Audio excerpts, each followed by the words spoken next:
শুধু আমাদেরকে যদি কেউ গুলি করে মেরে ফেলে তাকে যেন ধরে বিচার করা হয়। দীর্ঘ 7 দিন মৃত্যুর সাথে পাঞ্জা লড়ে অবশেষে দুনিয়ার মায়া ত্যাগ করলেন ওসমান হাদি, যে কিনা ন্যায়ের কথা বলতো, অন্যায়ের বিরুদ্ধে লড়ে গিয়েছে দেশের জন্য এবং শহীদও হয়েছে। ওসমান হাদি ভাইকে দেশের মানুষ কখনো ভুলতে পারবে না, কখনো পারবে না। আবু সাইদের মতো ওসমান হাদি ভাইও চলে গিয়েছে, না জানি আর কত প্রাণ দিতে হয়, জীবন দিতে হয়। আসলে এই দেশের ভালো চিন্তা যারাই করবে তাদেরকে এভাবেই থামিয়ে দিবে। আর বিচারের কথা আর কি বলবো। আজকে এতটা দিন হয়ে গেল, দুইটা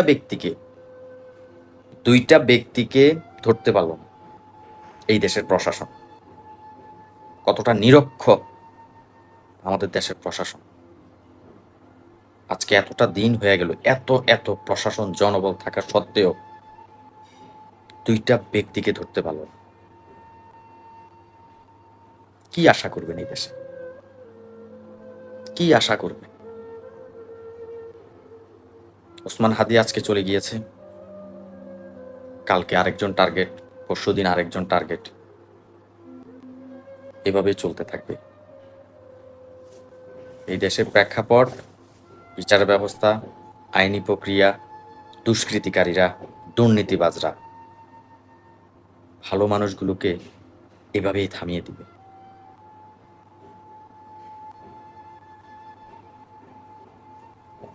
ওসমান হাদি,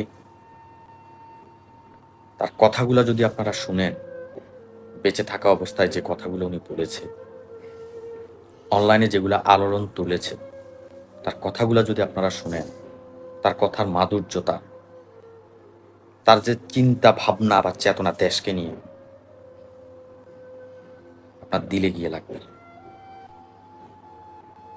দল মত, কে কোন দল করে সেগুলো দেখার বিষয়। সে এই দেশের নাগরিক, এই দেশের সন্তান। তাকে দুইটা দুষ্কৃতিকারী এসে এভাবে প্রকাশ্যে গুলি করে হত্যা করার চেষ্টা করেছে, অথচ আজ এতটা দিন হয়ে গেল তাকে ধরতেই পারলো না তাদেরকে। তাহলে কি আশা করবেন এই দেশে? কার উপর আস্থা রাখবেন? কার উপর? ওসমান হাদি ভাই তো চলে গিয়েছে,